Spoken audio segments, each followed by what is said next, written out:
Halo Cuan Troopers, apa kabar kalian semua hari ini? Semoga portofolionya semua ada di zona hijau ya. Kita tahu ada turbulence di market belakangan ini, tapi semoga semuanya pada cuan. Welcome back to Ngerumpi Saham bareng Sukor. Bareng gua Daniel Wiguna. Tadi sempet belum diomongin ya, bareng gua Daniel Wiguna. Dan tentunya ini adalah episode spesial karena hari ini adalah episode di mana gua ngebajak rumahnya Cirika dan Maggie. Lihat, cuman gue sendiri yang ada di sini ya. Karena narasumber kita juga spesial. Hari ini gue ada one on one dengan salah satu investor ya, kita bilang ya, value investor yang sangat ternama di Indonesia. Dia adalah Korifan Kurniawan. Langsung aja kita sambut. Halo. Halo semuanya. Korifan, halo. Kabar sehat? Kabar sehat. Silakan duduk. Selamat datang di rumah Rumpi bareng Sukor ya. Rumpi saham bareng Sukor gitu ya. Jadi kita hanya ngebahas di sini tentang capital market, tentang pergerakan saham tentunya ya, dan juga sentimen-sentimennya lah gitu yang menggerakkan market belakangan ini. Nah, menarik nih Korifan, dan tentunya kita juga akan ngobrol-ngobrol selain saham dan juga sentimennya, potensinya juga ke depan akan seperti apa gitu ya. Nah, tapi sebelum kita ngobrol lebih dalam nih Korifan, saya pengen mempersilahkan dulu Korifan ini ya, kalau haus nanti. Kita udah siapin ya, kita udah siapin minum air mineral, ada kopi juga, dan juga cake, dan juga kue kering. Nanti nggak apa-apa, kita sambil kalau dibawa pulang boleh? Boleh. Bercanda. Punya saya juga boleh. Kebetulan yang ini lebih enak kayaknya daripada yang gitu. Oke, Korifan, saya pengen tahu nih di awal gitu ya, sebelum kita percakapannya jadi lebih berat gitu kan, karena kalau saya ngelihat di YouTube kan ini Korifan obrolannya udah mendalam banget nih di pasar modal ya.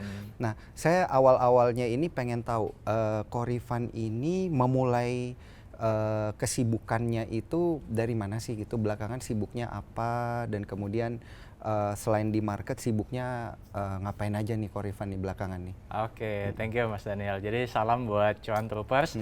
Jadi kalau saya sendiri sih sebenarnya belakangan ini banyak kesibukannya memang masih di market gitu. Terutama kan kalau kita lihat secara overall ya, di tahun 2024 itu kan lumayan banyak saham yang lagi diskon nih. Ya kan, jadi kita sibuknya itu adalah sibuk nyari duit sebenarnya. Buat apa ya? Buat beli sama ya. Buat beli saham-saham yang lagi diskon gitu kan. Karena kan meskipun IHSG di 7.000-an, 7.100-an gitu kan. Tapi sebenarnya tuh kalau kita lihat saham per sahamnya banyak yang sebenarnya turun. Ya nggak cuman blue chip ya, tapi juga second liner gitu kan. Nah, jadi kan ini sebenarnya sebuah kesempatan gitu loh buat kita untuk beli saham gitu kan. Nah, terus tadi kan Mas Daniel sempat tanya mulainya ya.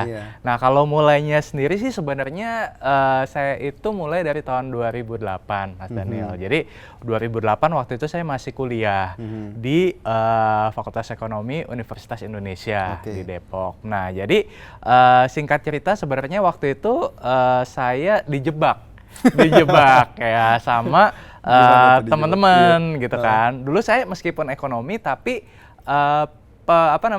jurusan saya itu adalah marketing sebenarnya. Jadi marketing management gitu kan. Nah, tapi meskipun saya ambil penjurusannya di marketing, tapi teman-teman circle lah ya, geng gitu ya. Teman-teman menjebak nih. Teman-teman saya itu kebanyakan circle yang menjebak. Circle yang menjebak itu adalah dari teman-teman dari finance gitu kan. Gitu. Jadi waktu itu kan 2008, kalau Mas Daniel pasti masih ingat juga, dan Cuan Troopers juga masih ingat mungkin ada GFC kan, Global Financial Crisis gitu kan. Nah, waktu itu kan masih awam banget nih, diajak nih sama teman-teman, Van, yuk kita bikin akun saham yuk. Saham apaan juga kita waktu itu belum tahu kan. Ya, ini mumpung lagi GFC nih, GFC apa gitu kan, GFC kan. Jadi dari situ belajar gitu kan. Oh, ada Global Financial Crisis. Saya ingat banget waktu pertama kali masuk di saham itu, indeks harga saham gabungan itu masih angka cantik tuh, Mas Berapa Daniel. tuh? 1111. Hah? Jadi benar-benar 1111. Iya gitu loh. Itu Jadi tahun 1111 2008 gitu. Wah, kan. Kalau beli BCA tahun itu jualan sekarang udah belum tajir stock banget. split, Iya, belum ya stock kan? split dan dividen dan lain sebagainya. Betul. Iya. Astra waktu itu saya ingat saya pertama beli Astra. Ya kan masih kalau nggak salah ingat itu masih 700-an ya kalau nggak salah gitu kan. Wah, oke. Unilever tuh masih 1.000 ya kalau nggak salah Unilever gitu. 1.000 sebelum stock split juga ya berarti ya. Gitu kan. Nah, jadi apa namanya mulai masuknya di IHSG 1111 yes, gitu ya. betul. Nah, cuma waktu itu saya sekitar 1 sampai 2 tahun itu lebih banyak trading dulu, Mas Daniel gitu. Jadi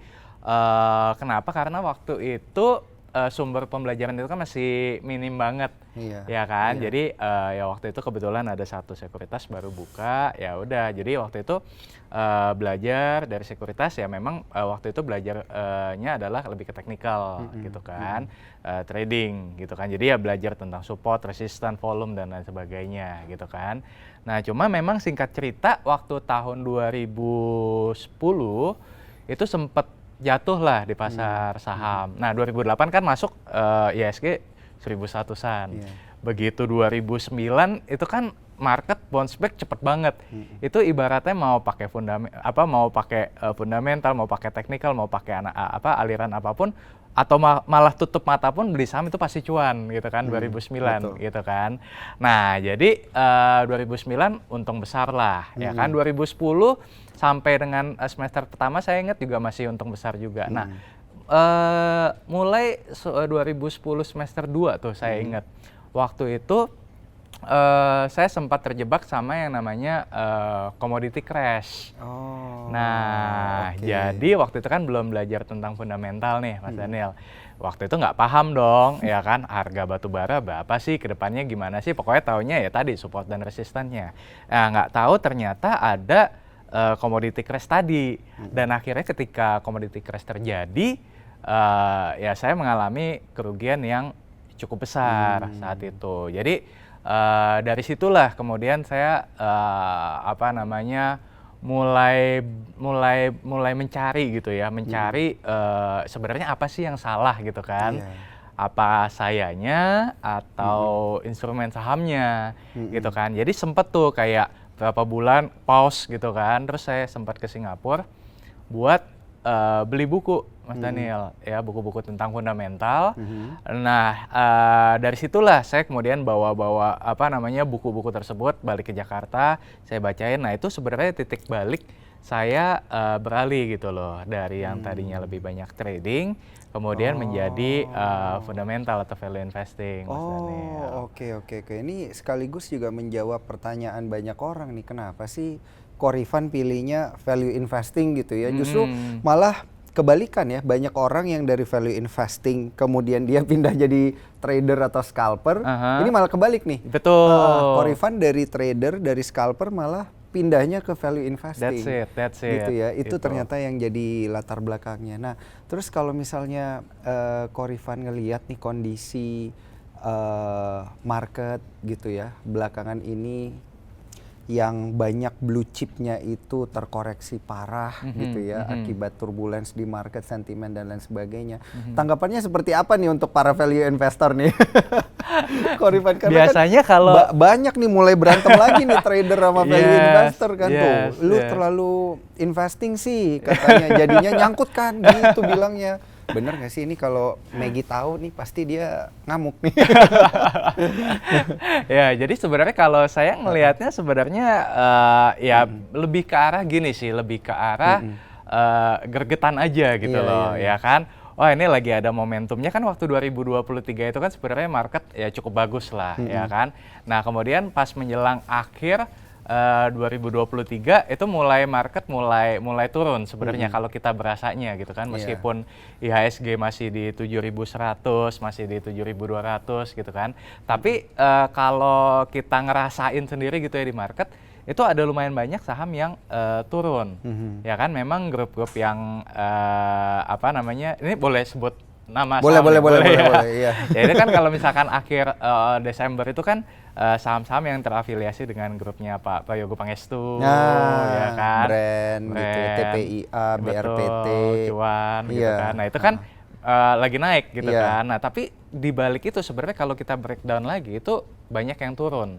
Nah, itu yang sebenarnya agak agak mengherankan. Tapi memang kalau misalkan kita lihat atau kita tarik penyebabnya juga, ya tidak bisa dipungkiri ada pengaruh. Waktu itu kan bulan Oktober itu kalau kita ingat ada perang antara Hamas dan Israel. Dan waktu itu Bank Indonesia menaikkan tingkat suku bunga secara mendadak, ya kan. Nah itu makanya market saham-saham mulai turun gitu kan. Nah 2024 mungkin sekitar 4 bulan pertama lah ya, Januari sampai April, kondisinya kurang lebih sama gitu kan.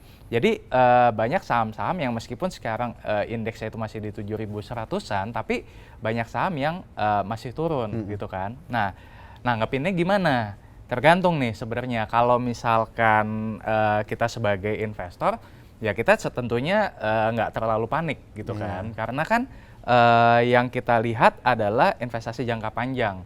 Ya prinsipnya adalah selama kita tahu barang yang kita pegang itu bagus, maka penurunan harga itu adalah sebuah opportunity. Diskon. Ya, yang tadi Korifan bilang kan, ini market lagi diskon nih sebenarnya. Lagi diskon sebenarnya gitu kan. Cuman kan khawatirnya mungkin kalau teman-teman yang trading nih, ya kan biasanya kan kalau trading itu kan mereka punya target lebih jangka pendek.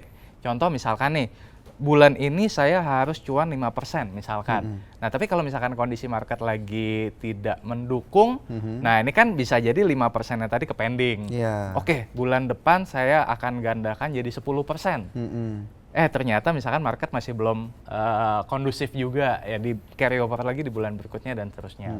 Nah, ini mungkin yang sedikit banyak kalau saya ya lihat-lihat di sosial media, ya banyak yang mulai ini nih gelisah gitu kan.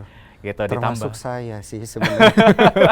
Deg-degan nih, soalnya saya juga seorang holder untuk big caps, banking apalagi. Saya senang aja ngelihat bankingnya Indonesia gitu. Kan. Karena ngelihatnya itu loan growth kan, naik terus, bertumbuh terus. Kemudian kita juga NPL-nya masih sehat dan lain sebagainya. Jadi kalau ada koreksi dikit, saya ambil tuh. Nah tiba-tiba kemarin koreksinya turun lebih dalam. Ini hari ini ketika kita kita lagi ngobrol ini juga mungkin lagi ada penurunan kan. Tapi kan kadang itu yang menjadi masalah bagi seorang investor kan kayak, waduh ini gasnya kurang nih kayaknya nih kan. Sudah waktunya ngambil tapi ya elah kurang ininya. Amunisinya, duitnya lah ya kurang intinya. Nah perlu nggak sih kita cut loss dulu gitu? Setengah kita ambil lagi dari bawah gitu sebagai seorang investor supaya kita bisa hold lebih panjang gitu. Nah jadi sebenarnya kalau Mas Daniel tanya ke saya itu bukan tipikal yang timing the market gitu. Jadi kalau saya lebih menyarankan ya kan ada istilahnya timing the market versus time in the market. Nah bedanya apa? Bedanya itu adalah kalau timing the market misalkan yang tadi kayak Mas Daniel bilang gitu kan.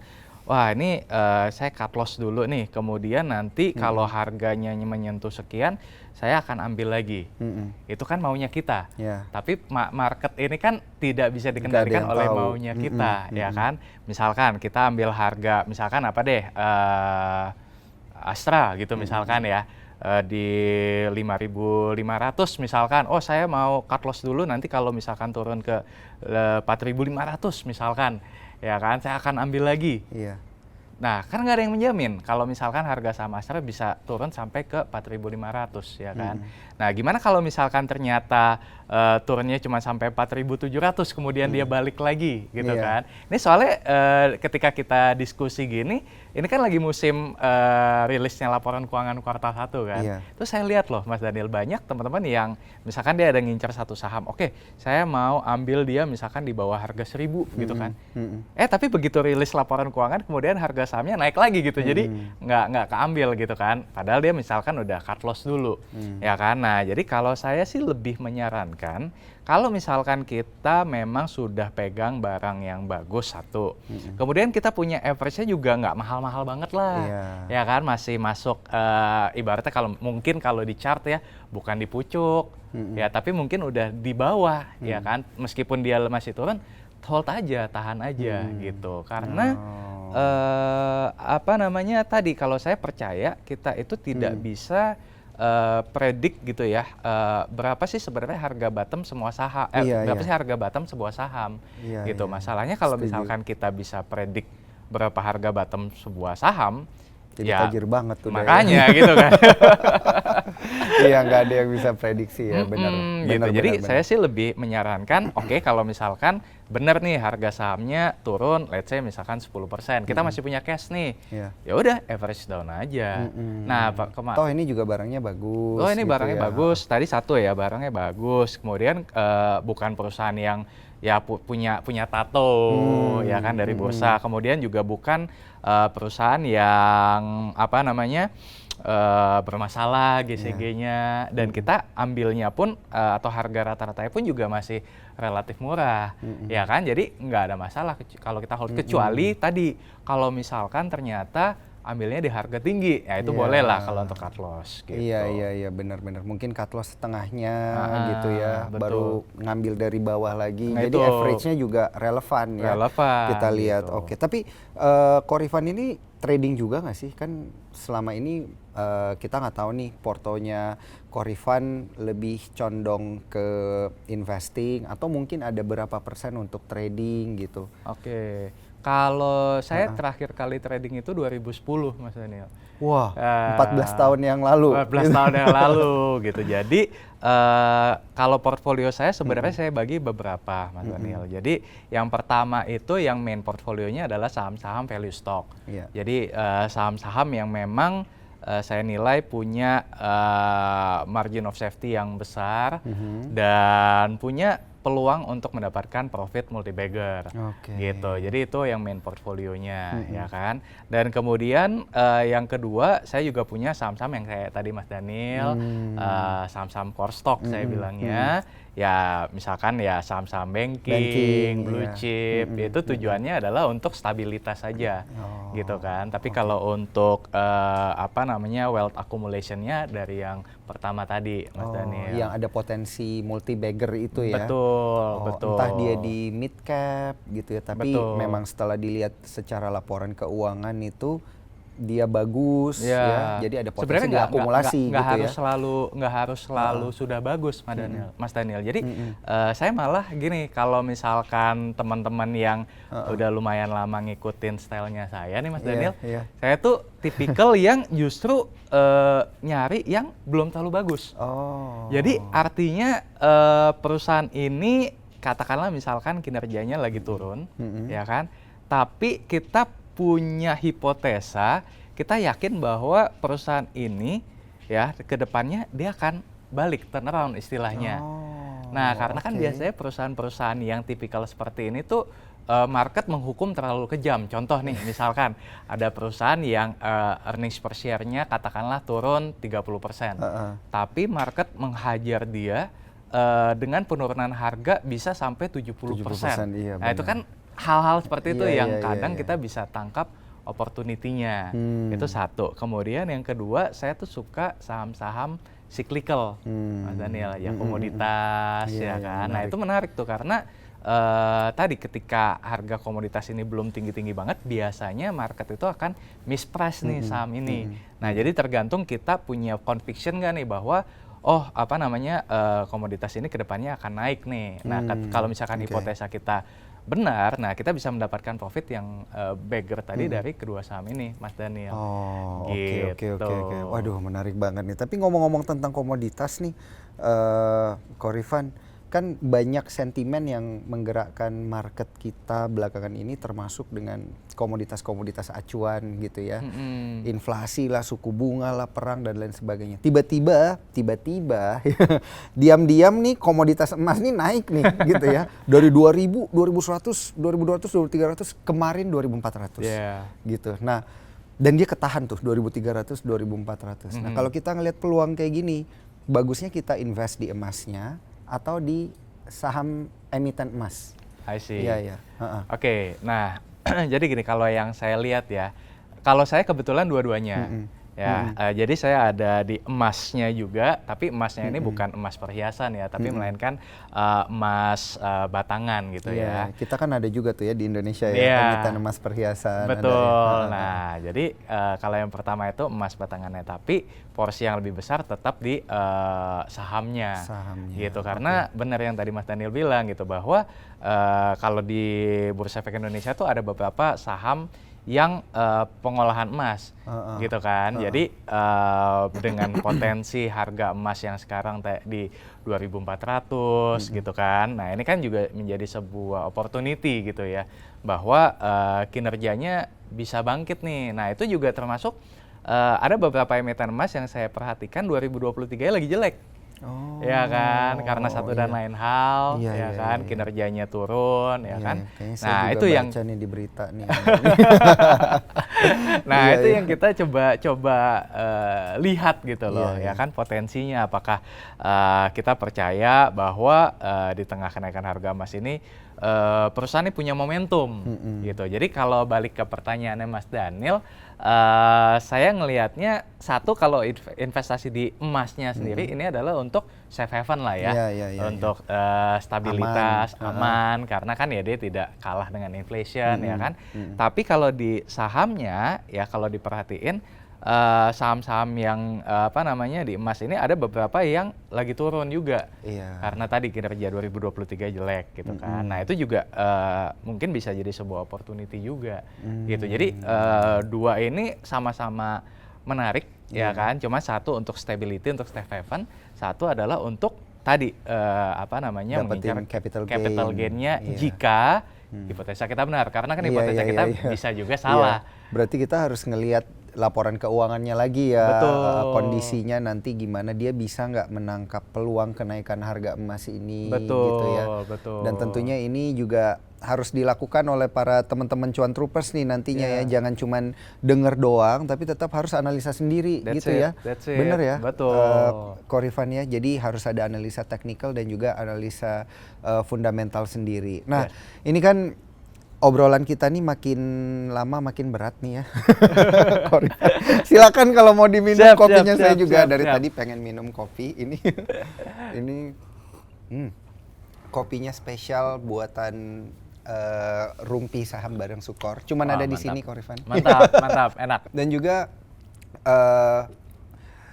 sebenarnya saya sama Maggie itu punya pertanyaan yang sedikit personal gitu ya, kita kepo soalnya. Jadi saya aja nih yang wakilin Maggie sama Cirika sama Austin ya, soalnya kita kemarin ada ngobrol-ngobrol gitu. Nah, kalau saya ini kan punya idola gitu, Korifan ya. Salah satunya waktu saya kerja di media itu saya sering nonton YouTube-nya Korifan. Saya juga mengidolakan Warren Buffett dan Lo Keng Hong. Nah, tokoh idolanya Korifan ini siapa sih sebenarnya? Jangan-jangan Jesse Livermore, jangan-jangan. Siapa sih sebenarnya tokoh idolanya? Ya, jadi memang tadi yang saya cerita waktu 2010 itu ya, Mas Daniel, ketika awalnya saya trading, kemudian saya beli buku-buku tentang fundamental. Nah, di situ sebenarnya saya mengenal beberapa sosok gitu ya.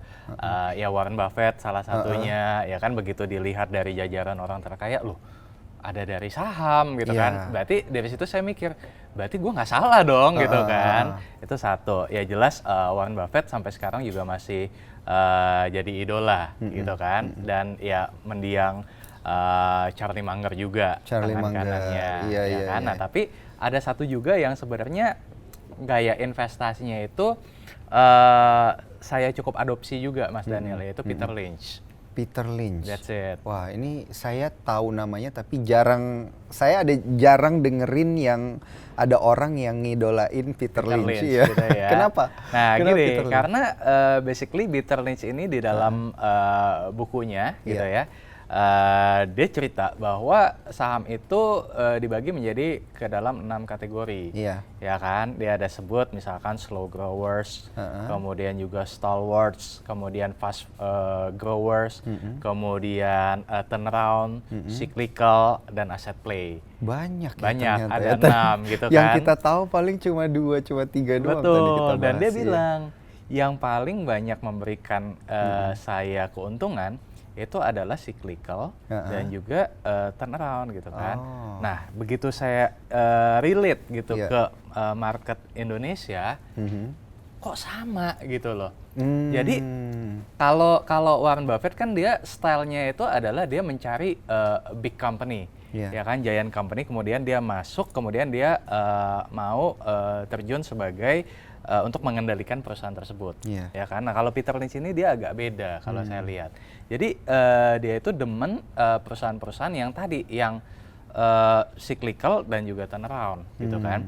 Nah, kalau saya relate ke Indonesia, ya kan, kalau pakai gayanya Warren Buffett tadi, mungkin kita akan ketemu pilihan-pilihannya misalkan ya kayak big banks tadi, blue chip gitu kan, yang sebenarnya kalau kita mau ambil di harga murah, mungkin harus nunggu koreksi besar dulu, lama kayak COVID, biasanya, lama gitu kan.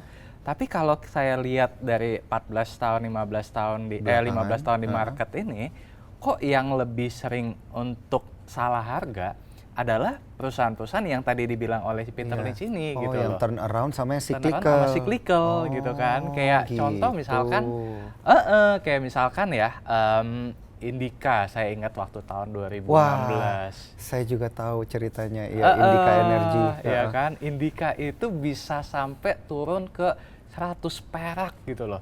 Padahal 2016 itu kan kalau kita bicara soal ekonomi kayaknya fine-fine aja. Iya, betul. Ya kan, pertumbuhan ekonomi masih bagus, baru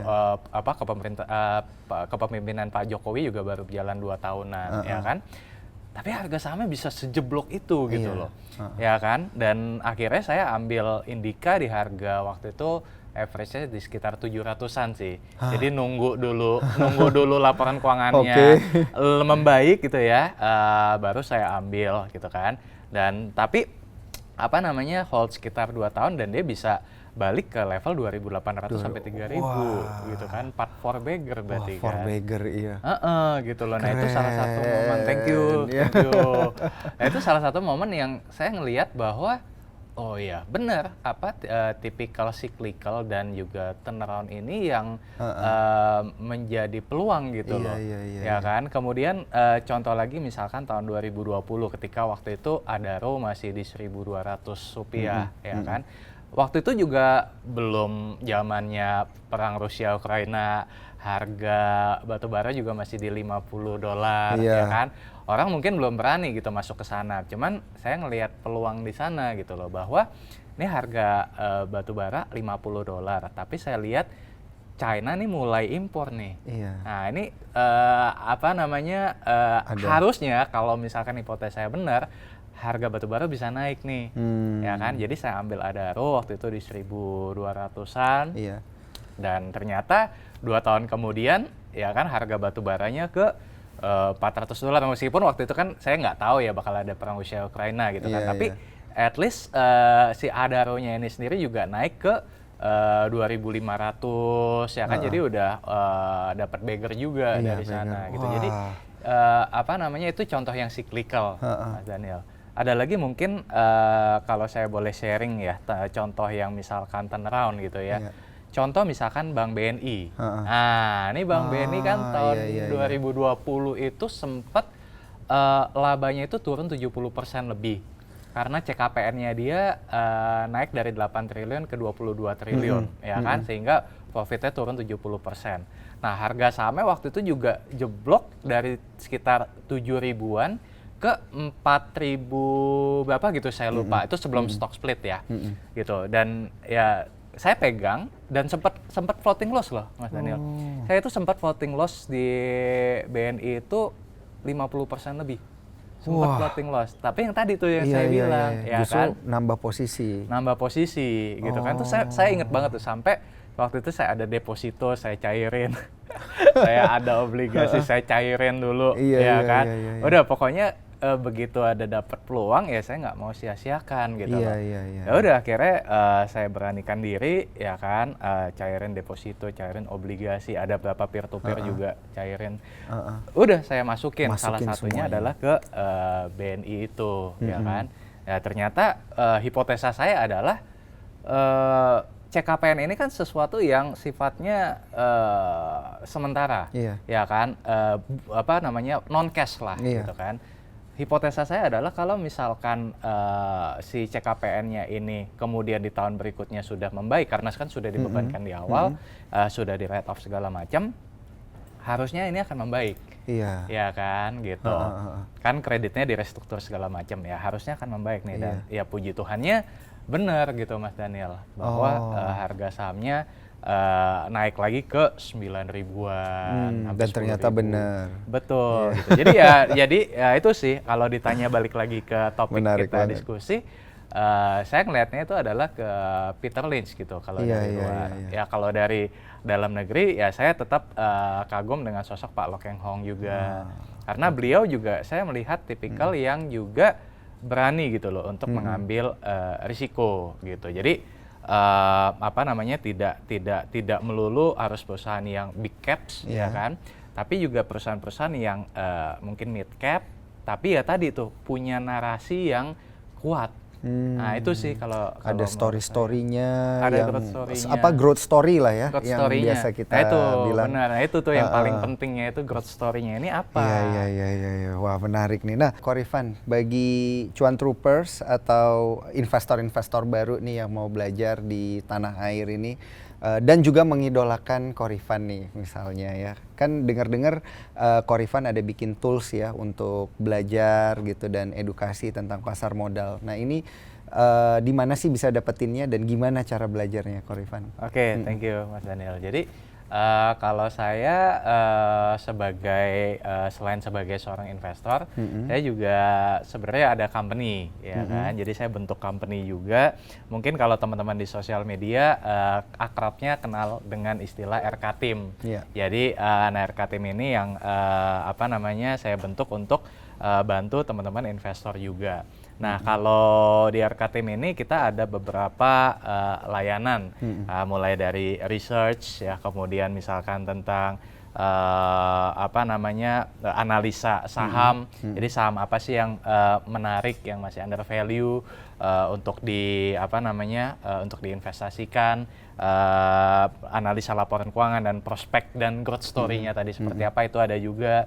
Kemudian ada juga kayak ringkasan laporan keuangan. Nah ini buat yang demen ngulik tapi malas buka LK-nya nih. Jadi pinginnya shortcut-nya gitu kan, hitung nilai intrinsiknya berapa, itu ada juga tools-nya. Kemudian ada juga kayak workshop dan training ya kan mengenai laporan keuangan, mengenai valuasi dan sebagainya. Nah itu semua mungkin kalau teman-teman pengen belajar nanti bisa teman-teman main ke Instagram @rifan.kurniawan atau di website www.rifankurniawan.com. Nah di situ nanti ada pilihan-pilihannya. Kalau misalkan teman-teman pengen explore, silahkan, welcome. Atau kalau misalkan nanti ada pertanyaan atau apa, ya chat aja atau DM aja ke Instagram, nanti tim kami akan balas. Gitu Mas Daniel. Wah gila, udah dikasih ini ya, banyak insight dari Korifan, dan juga nanti buat para cuan troopers dan teman-teman yang pengen belajar lebih dalam lagi bisa nanti ke websitenya, bisa juga ke Instagramnya, bisa ke YouTube-nya juga mungkin. Bisa ke YouTube-nya juga. Korifannya, karena saya juga awalnya melihat sosok Korifan ini dari YouTube juga. Dan tentunya saya juga mau say thank you dengan Korifan, thank you banget. Thank you. Udah hadir di acara Ngerumpi Saham bareng Sukor. Jangan tobat datang ke sini, sering-sering datang ya kalau bisa ya. Siap.